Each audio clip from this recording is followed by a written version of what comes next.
تو ہم سورہ فاتحہ کو نماز جنازہ میں فرض کیوں کہتے ہیں؟ اور یہ میں آج خطبہ اس لیے نہیں دے رہا کہ میں کسی کو نیچا دکھانا چاہتا ہوں یا کسی کے مذہب کو باطل قرار دینا چاہتا ہوں یا اپنے مسلک کو میں اونچا کرنا چاہتا ہوں۔ ہمارا مسلک تو ویسے ہی کتاب و سنت ہے جو ہر حال میں اونچا ہی اونچا ہے، ہمیں اس کو اونچا کرنے کی ضرورت نہیں ہے، نہ ہمارے اونچا کرنے سے اس نے ہونا ہے۔ اللہ اور اس کے رسول صلی اللہ علیہ وسلم کی تعلیمات ہمیشہ سے اونچی ہے، کسی کی دل آزاری بھی مقصود نہیں، مقصد صرف اتنا ہے کہ ہر مسلمان نے فوت ہونا ہے اور فوت ہونے پر اس کا جنازہ ادا کیا جانا ہے، اور نماز جنازہ یہ اجتماعی طور پر یہ آخری تحفہ ہے جو زندہ مسلمان اپنے جانے والے مسلمان کو دیتے ہیں۔ اور نبی کریم صلی اللہ علیہ وسلم کی اس بارے میں خاص تعلیمات ہیں۔ اللہ کے رسول صلی اللہ علیہ وسلم نے نماز جنازہ کو ایک مسلمان فوت ہونے والے کا حق قرار دیا ہے، اور یہ فرض کفایہ ہے، اگر مسلمان اس کو ادا نہیں کریں گے تو سارے مجرم ہوں گے۔ یہ بڑا حساس معاملہ ہے۔ نماز جنازہ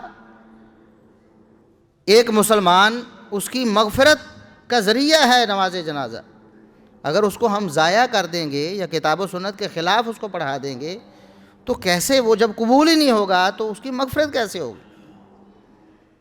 صرف اس لیے، اس مقصد سے ہم کتاب و سنت کے دلائل آپ کے سامنے رکھیں گے تاکہ آپ کو نماز جنازہ کا مسنون طریقہ پتہ چلے، نبی کریم صلی اللہ علیہ وسلم نے کس طرح نماز جنازہ پڑھا ہے، یا آپ کی تعلیمات کیا ہیں، آپ صلی اللہ علیہ وسلم کے صحابہ کس طرح پڑھتے تھے، اسی کے مطابق آپ اپنی عبادت کو، نماز جنازہ کو بنائیں۔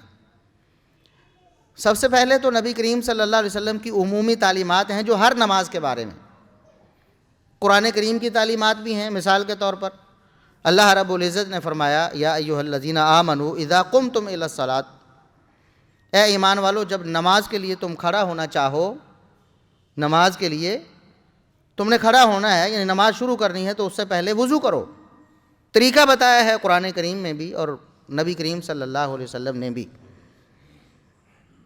یہ ہر نماز کے لیے، جس کو نماز کہتے ہیں اس کے لیے وضو شرط ہے، اور محمد الرسول اللہ صلی اللہ علیہ وسلم نے بھی ارشاد فرمایا، کوئی بھی نماز بغیر وضو کے قبول نہیں ہوتی۔ اب بڑا عجیب ہوگا اگر کوئی کہے کہ نماز جنازہ کے لیے وضو کی شرط ہے، کوئی لاؤ دلیل۔ نماز جنازہ کے لیے وضو شرط ہے، دلیل لاؤ، ایسی حدیث لے کے آؤ جس میں نبی کریم صلی اللہ علیہ وسلم نے فرمایا ہو کہ نماز جنازہ کے لیے وضو کرو، یا قرآن کی ایسی آیت لاؤ جس میں اللہ نے فرمایا ہو کہ نماز جنازہ کے لیے وضو کرو۔ ایسی کوئی دلیل، عمومی دلیل موجود ہے۔ اللہ نے فرمایا جب بھی نماز پڑھو تو نماز سے پہلے وضو کرو۔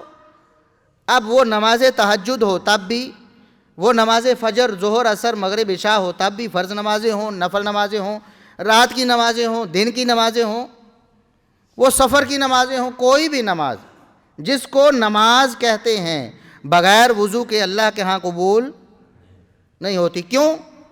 عمومی دلائل موجود ہیں کہ نماز کے لیے یہ شرط ہے۔ اسی طرح محمد الرسول اللہ صلی اللہ علیہ وسلم کا ایک فرمان جو صحیح بخاری، صحیح مسلم میں موجود ہے، سیدنا عبادہ بن صامت رضی اللہ عنہ بیان کرتے ہیں کہ نبی کریم صلی اللہ علیہ وسلم نے فرمایا، لا صلاۃ لمن لم یقرأ بفاتحۃ الکتاب، اس شخص کی کوئی نماز قبول نہیں ہوتی جو سورہ فاتحہ کی قرأت نہیں کرتا۔ جو فاتحہ کی قرأت نہیں کرتا اس کی کوئی نماز قبول نہیں ہوتی۔ اس کے بعد بھی اگر کوئی ہم سے کہے کہ نماز جنازہ قبول نہیں ہوتی، اس کی دلیل لاؤ، تو پھر ہم ان سے بڑے ادب سے عرض کریں گے کہ جنازہ کے لیے اسی طرح کی دلیل آپ وضو کی بھی دے دیں ہمیں۔ قبلہ رخ ہونا نماز کے لیے فرض ہے نا۔ قرآن میں اللہ نے فرمایا ہے کہ اپنا جو رخ ہے وہ قبلہ کی طرف کریں۔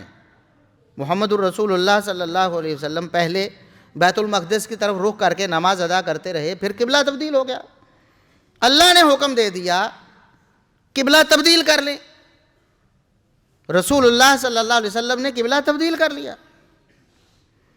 تو ہر نماز کے لیے قبلہ رخ ہونا ضروری ہے، فرض ہے۔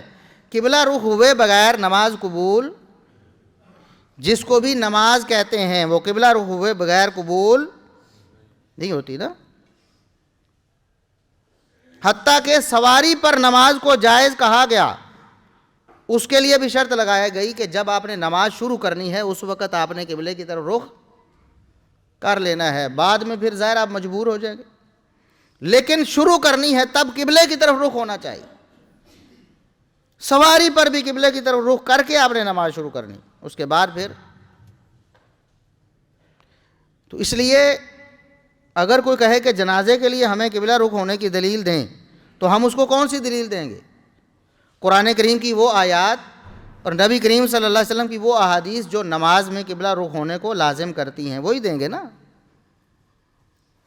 اسی طرح نبی کریم صلی اللہ علیہ وسلم نے فرمایا کہ فاتحہ کی قرات کے بغیر کسی کی کوئی نماز قبول، اگر فاتحہ نماز ہے تو محمد الرسول اللہ صلی اللہ علیہ وسلم کا یہ فرمان اس کے اوپر صادق آتا ہے کہ کوئی بھی جنازہ، چونکہ نماز ہے تو کوئی بھی نماز فاتحہ کے بغیر قبول نہیں ہوتی۔ یہ صحیح بخاری اور صحیح مسلم کی حدیث ہے، اس کی صحت میں امت میں سے کسی کو کوئی شبہ نہیں ہے۔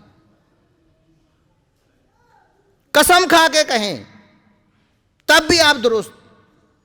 اگر ایک شخص کہے کہ اگر یہ حدیث نبی کریم صلی اللہ علیہ وسلم سے ثابت نہ ہو تو میری بیوی کو طلاق، تو اس کی بیوی کو طلاق نہیں ہوگی، اتنی پکی بات ہے، یقین سے بڑھ کر۔ یہ ہمارا ایمان ہے کہ محمد الرسول اللہ صلی اللہ علیہ وسلم نے یہ فرمایا، اور صرف ہمارا نہیں، ہمارے حنفی بھائی چاہے وہ دیوبند مکتبہ فکر سے تعلق رکھتے ہوں یا بریلوی مکتبہ فکر سے تعلق رکھتے ہوں، سب یہ بات مانتے ہیں کہ یقینی طور پر محمد الرسول اللہ صلی اللہ علیہ وسلم نے یہ فرمایا ہے۔ آپ کا یہ فرمان ثابت ہے، آپ کی زبان اطہر سے یہ جاری ہوا ہے، اور صحابہ نے سنا ہے اور آگے ہمیں پہنچایا ہے کہ فاتحہ کی قرات کے بغیر کوئی بھی نماز قبول نہیں ہوتی۔ جس طرح بغیر وضو کے کوئی نماز قبول نہیں ہوتی تو جنازے کے لیے بھی وضو شرط ہے، اسی طرح فاتحہ کے بغیر کوئی نماز قبول نہیں ہوتی تو جنازے کے لیے فاتحہ شرط ہے اور یہ فرض ہے۔ ایک بات ہو گئی۔